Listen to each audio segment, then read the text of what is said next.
Hey guys, I'm back and I'm doing another what if attempt. So I also don't have a script for this one like the last one.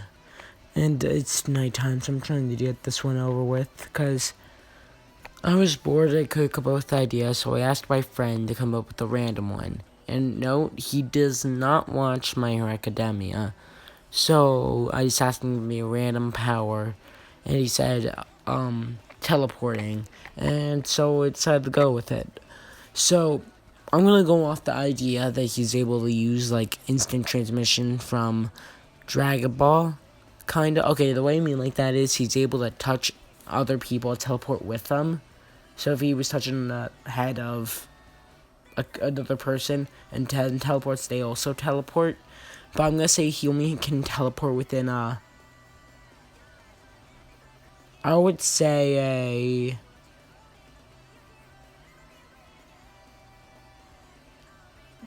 I'll say he could he'll train himself to get it farther. But anyways, at the start, when he's little, we'll just say he was playing Bakugo, and they'll be playing tag, I'll say, and Bakugo would be running away from him, but then Midoriya, wanting to catch up, would accidentally teleport and would tumble onto Bakugo. They'd then freak out and realize Midoriya has the quirk of teleporting. And they'd Midoriya's mom would of course everyone would figure out and be cool.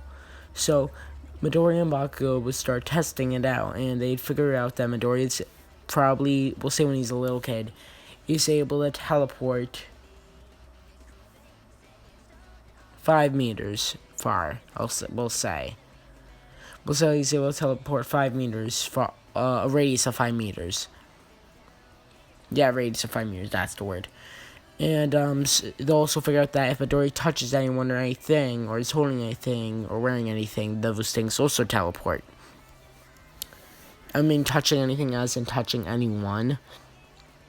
You can't be touching a house and teleport the house. So, Midoriya would then start training with Bakugo, because Midoriya would realize that just because he could teleport doesn't mean he has any strength at all. So he and Bakugo would start training and sparring and, like, both getting physically stronger. And so this, of course, it's Midoriya does a good bull about Bakugo. Bakugo wouldn't be a jerk. So Midoriya would then, of course, train, and we'll skip ahead to the end of middle school. And Midoriya will say has trained himself to get to 10 meters. No, we'll say 7 meters.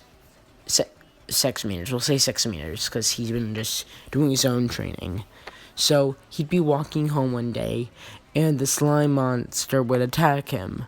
And as All Might appears, Midoriya would see right before he would collapse someone appear. And that would make him think for a second, because when he gets attacked, he won't be able to think. He'd start freaking out. When he sees All Might, or a shadow of someone, that gives an idea to, seeing someone in a different place than he is right now, gives him an idea to do that. So he teleports, and All Might realizes he did that just as he punches the monster. Midoriya then looks up after teleporting and sees it's All Might. He freaks out and offers to help him get the villain in the bottle. So after that, he then asks All Might for his autograph, and as he's signing, he asks All Might a question about his work. So, as he's signing it, he talks about how he is able for him to be able to become a hero if his quirk has nothing to do with strength at all. All Might says that just because your quirk has nothing to do with power doesn't mean you can't use it to save people. So, you get the idea. That basically saying is, for example, Eraserhead, he had himself trained to be strong and fight against mutants. So he has actual strength. It's not just his quirks like, oh, I win. Kind of is, but you get the point. So he understands and would start training even harder. he'd keep training, and since also the bottle doesn't get thrown away because it doesn't jump on, Bakugo doesn't get captured, and he wouldn't get all for one for all. Also, All Might would hear that there's a kid that would get a suggestion to have one for all, and so he'd give it to him. All Might would then so he'd jump away and then hear that. And Midoriya would then tell Bakugo, show him his signature, right, the signature he got. And then, of course, throughout the summer, Midoriya and Bakugo would train even harder. And Midoriya would then get his radius teleportation up to 9 meters. Eventually would come the day to train for, UA. And so I'm just gonna skip ahead through everything because you already know what happens. Sees a girl, gets embarrassed gets embarrassed because he's talking to a girl after she saves him from falling.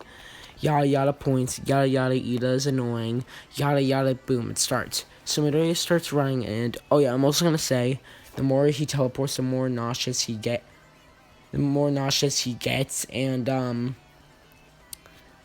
what's the other word? The more nauseous he gets, and if he keeps doing after that, he'll start getting migraines.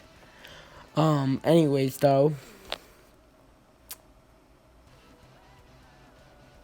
yeah.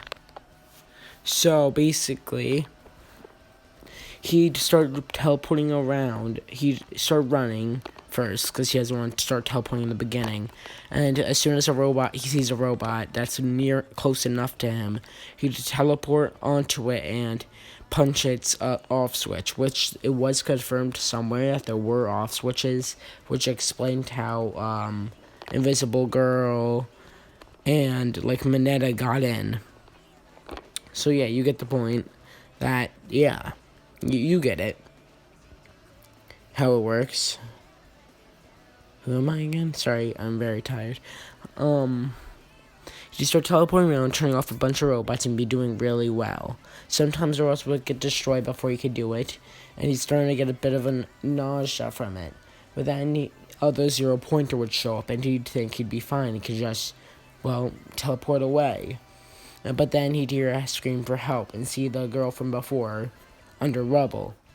Out of nowhere, his body would start moving since no one else was, and he'd run over to the girl, hold her, yell at her to grab his hand, and when she did, he'd teleport them away to the side to where they wouldn't get stepped on, and they start running away, and the girl would start helping Midoriya run because again he's incredibly not sick at the moment.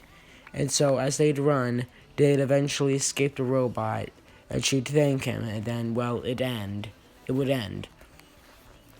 So, and Midoriya would go home, and because he realized that he got very nauseous at the end, got nauseous and wasn't able to run around most of the time, and a couple of the robots were destroyed, not by him when he was trying to. He'd realize that he might not get in, but then he'd get the letter, see that the girl tried giving her points to him because he did the thing. He saved her and she wanted to repay him, but they'd both get in for saving points, and with tears, he'd be happy that he finally got his dream and he was getting into UA.